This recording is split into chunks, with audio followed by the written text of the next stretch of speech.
kung ano ba talagang nangyayari sa kita kong puno ng pag-aalala. Bukas na lang tayo mag-usap. Tutulog na po ako ang nanahong kong salo sa kanya. Pagdating sa lupot, gusto ko ba na sabihin lahat kay Papa ang aking mga nalaman pero hindi ko magawa dahil ayaw kong masira ang aming pamilya. Ilang beses pang naulit ang maling ginawa ni Mama sa hindi na namalayan na unti-unti na pala kaming nababaon sa utan. At ang pangalawa ko namang kuya ay nalulog sa pinagbabawal na gamot kaya wala na rin ngayon sa akin at hindi ko nakasama. Ang bilis lumipas ng panahon. Ang dati naming malimawang buhay para bang naglaho na parang mula. Ang dati naming masayang pamilya ay tuluyan na rin nababaon sa pinati.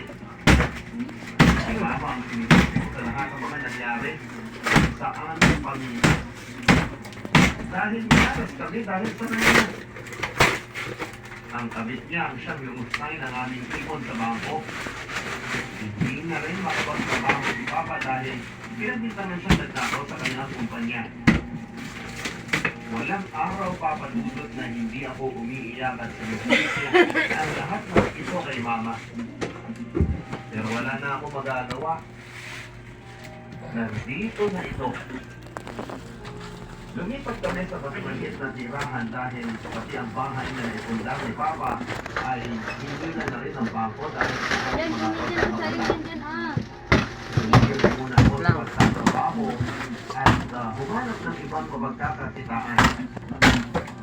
Minsan kapag sa pag-iisa lamang ako ay naalala ko ang masasaya namin sandali noong maayos ang lahat sa aming pamilya. Sa tuwing nakikita ko si Papa na nag-ibig at nakatulala, ay gusto ko siyang niyakapin at sabihin ang lahat ang matotohanan. Pero hindi ko magawa dahil ayoko magdagdagan